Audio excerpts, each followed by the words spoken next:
Welcome back to my অঙ্কন পম্পা বলা। তো অঙ্কন পম্পা বলাকে সবাইকে স্বাগত, আর আমি শুধু অস্বাগত। তো অস্বাগত কেন বললাম, তো চলো তোমাদের একটু দেখিয়ে দিতে। চলো এখন আমি নিচে বসি, না হলে তো তোমাদের দেখাতে পারবো না।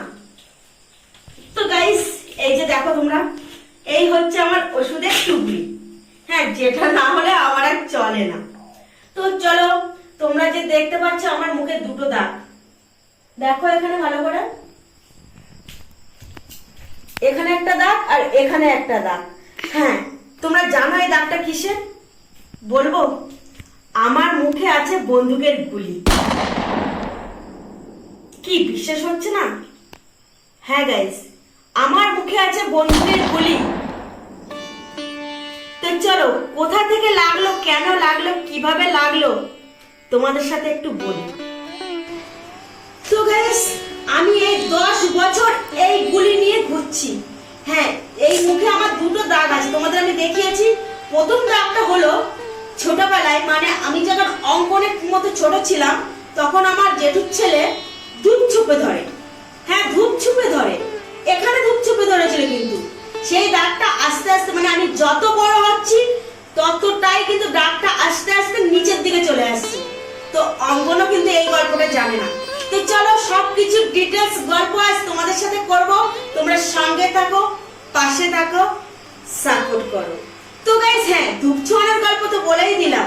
তো চলো, এবার বন্দুকের গুলি কিভাবে লাগলো সেটা তোমাদের একটু বলে দিই। তো গাইস, গিয়েছিলাম ঘুরতে। হ্যাঁ, ঘুরতে গিয়েছিলাম, কিন্তু ঘুরতে গিয়ে যে এরকম বিপদে পড়বো কল্পনা করতে পারিনি। তো গাইস, গিয়েছিলাম আন্দামান। আর আন্দামান গিয়ে, হ্যাঁ, আন্দামানে আমার বাবা মা থাকে, ওখানে গিয়েছিলাম। তো রাস্তা দিয়ে যাচ্ছিলাম, বাবা যেখানে থাকে সেখান থেকে বাবার দোকান আছে, একটা সবজির দোকান আছে। হ্যাঁ, একটু ডিটেইলসে না বলে তোমরা বুঝতে পারবে না। আমার বাবার একটা সবজির দোকান আছে, তো ওই দোকানে আমি যাচ্ছিলাম। তো যেতে যেতে হঠাৎ করে জানি না কোথা দিয়ে একটা, মানে কেউ বন্দুকের গুলি ফায়ার করলো। তো আমি ওখানে অজ্ঞান হয়ে গেলাম। যাওয়ার পরে কি বলবো, আমি তো ওখানে পড়ে আছি।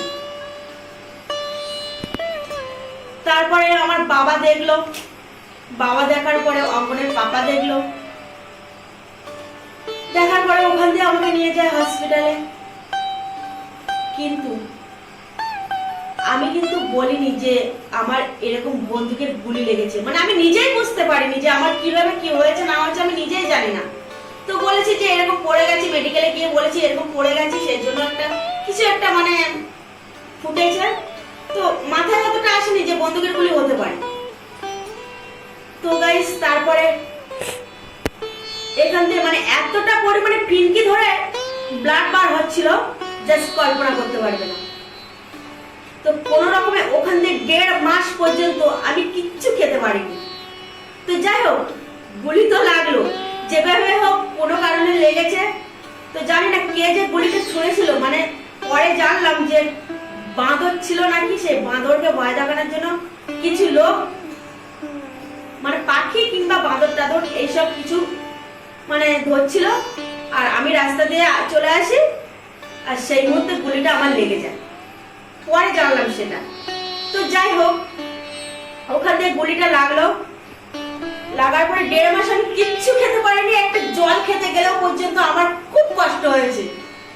এই কষ্টটা কিন্তু আমি কারোর সাথে শেয়ার করতে পারি। আর এখনো পর্যন্ত সেই গুলি নিয়েই কিন্তু আমার জীবনটা কাটছে। এখনো পর্যন্ত এই 10-12 বছর হতে যাচ্ছে, এই বন্দুকের গুলি আমার মুখে এখানে আছে। এই যে এখানে যে দাগটা তোমরা দেখতে পাচ্ছ, এই দাগটা মানে গুলিটা এখান থেকে ঢুকেছে, ঢুকে এখানটায় আছে। তো ডক্টর, অনেক ডক্টরকে দেখিয়েছি, সব ডক্টর কত পরিমাণে রিপোর্ট করলে হয় সবাই কিন্তু করিয়েছে। যার যেরকম মন পুষিয়ে রিপোর্ট করার দরকার ছিল, সে ঠিক সেই রকম পরিমাণে মানে মন পুষিয়ে রিপোর্ট করতে বলেছে। আর হ্যাঁ, তাদের প্রথমত কিন্তু আমি এ ডক্টর ছেড়ে ও ডক্টর, ও ডক্টর ছেড়ে ও ডক্টর, সব ডক্টরের পাশে গেছি।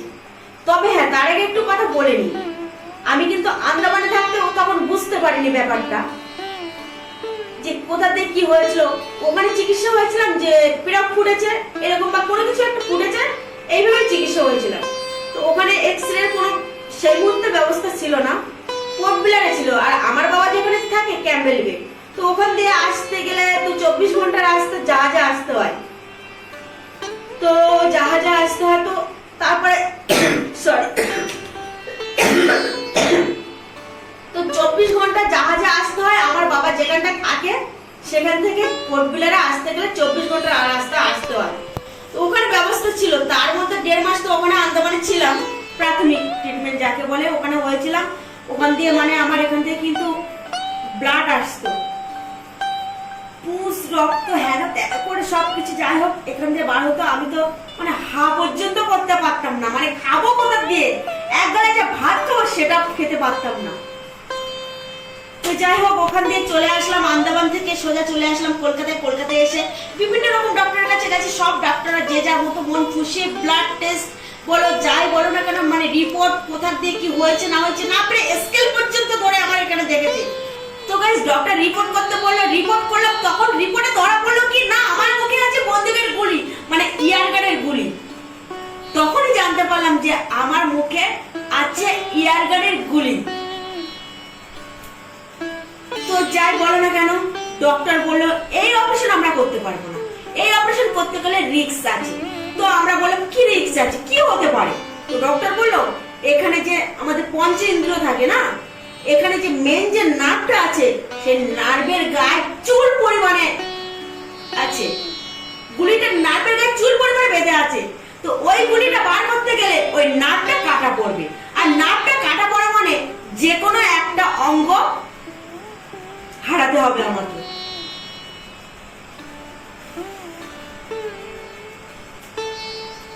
তো তারপর সিদ্ধান্ত নিলাম না এই ডাক্তার এই বলছে তো চলো অন্য এক ডাক্তারকে দেখানো যাক। গেলাম অন্য ডাক্তারের কাছে, তিনি তার মন পুষিয়ে মানে রিপোর্ট করতে বললো, সেই রিপোর্ট করলাম, সেম কেস একই ভাবে ডক্টর আমাকে বললো এই অপারেশন আমরা করতে পারবো না। এই নিয়ে 5টা ডক্টরের কাছে গেছি, 5টা ডক্টর তাদের মন পুষিয়ে রিপোর্ট করিয়েছে। এক্সরে হলাম, তো এক্সরে হওয়ার পরে সব ডক্টর কিন্তু একই বলেছে এই অপারেশন আমরা করতে পারবো না, যেহেতু বয়সটা অল্প আছে, যে কোনো একটা অঙ্গ হারাতে পারে। সেই জন্য আহামরি তো অসুবিধা হচ্ছে না, মানে একটু ফুলছে একটু যন্ত্রণা করছে, এই ছাড়া কিন্তু আমার আর কোনো অসুবিধা হচ্ছিল না। যখন ঠান্ডা হয় বা ঠান্ডা পড়ে আমার কিন্তু এখানটা ফোলে বা একটু যন্ত্রণা করে, মানে যেমন ধরো তোমাদের কারো দাঁতে পোকা লাগলে যন্ত্রণা করে না, আর নতুন দাঁত উঠছে দাঁতের যন্ত্রণা হয়, ঠিক ওই রকমই যন্ত্রণা ভোগ করতে হয় আমার। তো এইভাবে চলছে আমার জীবন। তো চলো এখনো কিন্তু আমার সেই ইয়ারগানের গুলিটা নিয়েই আমার জীবনটা কাটছে। তো ইউটিউব তো তার পরে শুরু করলাম। তো গাইস তোমাদের ভালোবাসে সর্বপ্রথম ইউটিউব বলতে আমি সর্বপ্রথম যে চ্যানেলটা খুলি পম্পা ডেইলি ব্লগ, তো ওই চ্যানেলটার নাম পাল্টে আমি দিয়ে দিলাম অ্যাক্টর পম্পা। হ্যাঁ, যেটা ভালোবাসা দিয়েছে তোমরা এই সিলভার বাটন আর গোল্ডেন বাটন শুধুমাত্র তোমাদের জন্য এসেছে। তবে আমার এই চ্যানেলে কিন্তু তোমরা আমাকে একটু সাপোর্ট করছো না। তো ডক্টর কিন্তু আমাকে বলেছিল এই অপারেশন করলে কিন্তু যে কোনো একটা অঙ্গ আমাকে হারাতে হবে। তো আমরা ডিসিশন নিয়েছিলাম না তাহলে আর অপারেশনের দিকে যাব না, যেহেতু অল্প ব্যথা সুলভ দিক দিয়ে চলে যাচ্ছে, তো যাই হোক আমি এই রিস্কে যাব না। তো যাই হোক এইভাবে চলছে আমার জীবন। তো গাইস তার মধ্যে দিয়েও কিন্তু মানে আমার মুখটা এতটাই যন্ত্রণা করে ঠান্ডা পড়লে আমি সহ্য করতে পারি না, তার মধ্যেও তোমাদের কিন্তু ভিডিও দিই কিন্তু তোমরা একটু সাপোর্ট করছো না। তো যাই হোক অনেক গল্প হলো, এই হচ্ছে আমার জীবন। আর এখন যে আমি সুস্থ আছি তাও কিন্তু না, তোমরা অনেকেই বলছো যে আমি কি হয়েছে দিদি তোমার কি হয়েছে, অনেকেই কমেন্ট করছো দিদি তোমার কি হয়েছে, তুমি সুস্থ থাকো, হ্যাঁ ভালো থাকো, তো দিদি তোমার কি হয়েছে একটা ডিটেইলসে ভিডিও দাও। তো সেই জন্য তোমাদের একটা ভিডিও আমি ভাবলাম এটাই দিয়ে দিই। তো গাইস আমি কিন্তু শারীরিকভাবে খুবই অসুস্থ, তার মধ্যে দিয়েও কিন্তু তোমাদের মানে বুঝতে দিই না, ভিডিও কন্টেন্টও দিয়ে যায়, মানে অ্যাক্টর পম্পা চ্যানেলে বা অঙ্কন পম্পা ব্লগে তোমাদের কিন্তু কন্টেন্টও ভিডিও দিয়ে যায়, এত অসুস্থর মধ্যে। তো জানো এই বয়সে কিন্তু আমার অনেকগুলো রোগ ধরা পড়েছে। এই বয়সে হয়েছে blood sugar, thyroid, allergy, uric acid, কোনটা নেবে? সবগুলোই বাড়া। এলার্জি 3200। প্রবলেম কি জানো? শুধু চোখ, কান, গলা, এইগুলো প্রচন্ড হারে চুলকাবে। আর কোনো প্রবলেম নাই। ওই যে অ্যালার্জি হলে অনেক দাগা দাগা ওঠে না গায়ের মতো, ওসব কিছু না। শুধু চোখ, কান, গলা প্রচন্ড হারে চুলকাবে। তো গাইস, এইভাবেই চলছে আমার জীবন। তো চলো, অনেক গল্প হলো, অনেক কথা হলো। আমার গুলিটা কোথায় আছে তোমাদের পারফেক্ট ভাবে দেখিয়ে দিই। তো জানি না এটা দেখালে আবার কোনো প্রবলেম হবে কি না হবে সেটা আমি জানি না। তবু তোমরা জানতে চেয়েছিলে, অনেকেই কমেন্ট করেছিলে, দিদি তুমি অসুস্থ, ভিডিও দিচ্ছ না ঠিকঠাক, কি হয়েছে তোমার? তোমরা অনেকেই জানতে চেয়েছিলে। তো সেই জন্য ভাবলাম তোমাদের সঙ্গে এটা আমার শেয়ার করা উচিত। তো শেয়ার করলাম। হ্যাঁ, গুলিটা পারফেক্ট আমার আছে এখানটায়। এই তো চলো তোমাদের রিপোর্টটা একটু লাইভ দেখিয়ে দিই।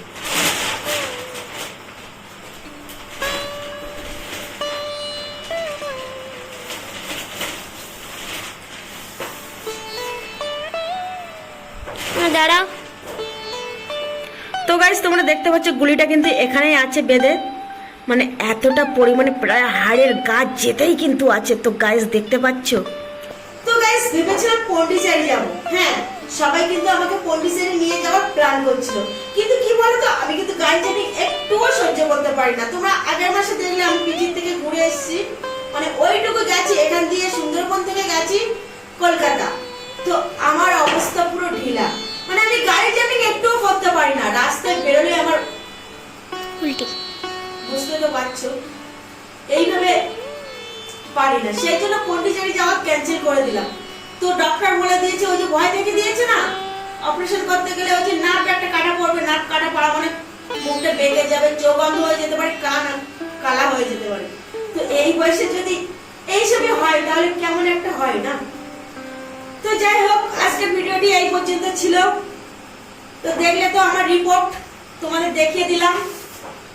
পুরো গুলিটা কোথায় বেঁধে আছে, এইখানটায় আছে, মাংস পেতে গেছে, যার জন্য প্রবলেমটা হচ্ছে। তো কিসের দিয়ে কিভাবে কি হচ্ছে জানি না, এইভাবে চলছে আমার জীবন। তো গাইস, তোমরা ভালো থেকো, সুস্থ থেকো। আজকের ভিডিওটি এই পর্যন্ত। নমস্কার।